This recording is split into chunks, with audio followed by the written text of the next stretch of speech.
Mason, great to catch up, mate. Firstly, how have you been? Good, thanks, mate. Yourself? Yeah, good.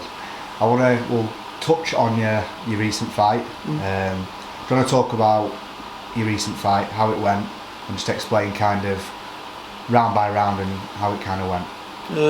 So, most recent fight I lost to an armbar second round. Really happy with my performance. Obviously the result's not what I wanted, but sometimes that's how it goes, isn't it? First round I felt like I was in control. Feel like maybe if they were a bit longer at round, could have had him out of there, but there's too many ifs, buts or maybes. But I definitely winning the striking exchanges. I felt I was negating the grappling and stuff like that. I felt then the end of the first round I felt good.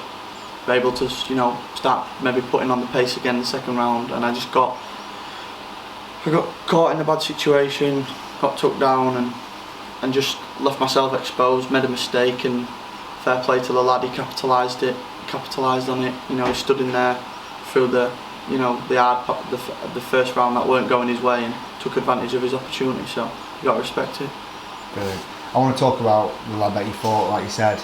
Are they more of the fights you want to be involved in, especially in your amateur career as you're learning and stuff? You want to have them big tough fights? Yeah, definitely. I want to just keep on testing myself. I don't want anything to be easy. I'm spending a lot of time training really hard and sacrificing and dedicating myself. I want to keep on testing myself and pushing myself and sort of see where I can go. I know taking a loss sometimes as well isn't easy, just in general. What were your kind of thoughts after the fight? Do you want to kind of maybe get back in there and kind of fighting again? Or I know it's amateur and stuff like that, but would you kind of take that fight again?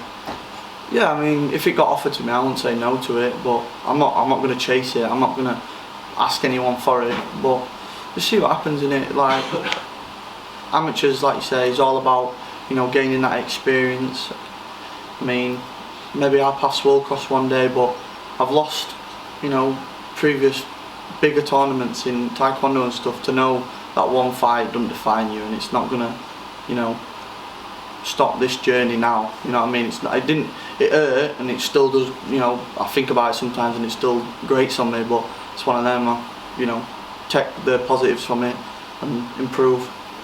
Back in the gym now, how's that kind of been? Have you got kind of any things that you're specifically working on? Have you got any trips away? I know that you sometimes are going to go away and learn some more skills abroad. Have you got anything coming up that you? Yeah, so back in gym, I don't plan on any. I'm not going to have any downtime really over Christmas. Just keep on training through, because I'm going to Thailand on January 21st for 2 weeks to train Bang Tao MMA in Phuket. So looking forward to that, and then the plan is to fight early next year, probably like March time. And I was going on to that now. Kind of what are your aims for 2024? How many times do you want to be out? What's kind of the schedule looking like for 2024? Well, ideally, I'd like to have 5, as many as I can. Like, there's not a set number. It all depends on obviously staying healthy. How the fights go. If you're in the 3-round wars all the time, or if you're getting them out there every time, you might be able to fight more or less. Just want to be obviously stay on this right path of keeping on improving, and just take the fights when I can. Brilliant. I want to talk about what it's like, how different it is fighting in your tournaments and stuff like that in taekwondo to now fighting in the amateurs in the MMA, but you've got hundreds of people coming to support you. How different is fighting in the championships compared to like fighting on these kind of small hall MMA shows but with 200 people coming to watch you? See, I've never really fought into that too much, because with my experience with taekwondo, like you'd have 8 rings, but there'd be 5-6 times the amount of people there watching, obviously not watching you, but watching that full event. So there's a lot of people eyes. And then like as I was getting older in the senior competitions, like I fought on the main stage at the World Championships in Manchester Arena, like in front of loads of people.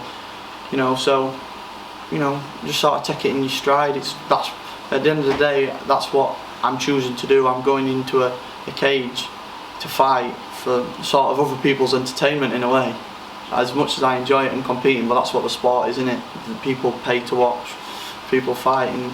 So final one, Mace. Obviously, like you said, you've only just started this journey now on your amateur MMA kind of career. How would you kind of assess your first kind of year or so in kind of MMA? Oh, I'm really happy with it. Like, from the start of the year, I feel like I've improved so much, and to get I set my goal as having 3 fights. I wanted to be 3-0. Obviously, I'm not. I'm 2-1, but I've still, achieved that goal of having 3 fights. I've learned something from every fight. I've improved massively in my training, and I feel like I'm only getting better. So it's been a very successful year. Brilliant. Cheers for your time, mate, and look forward to watching you next when you're out. Thank you.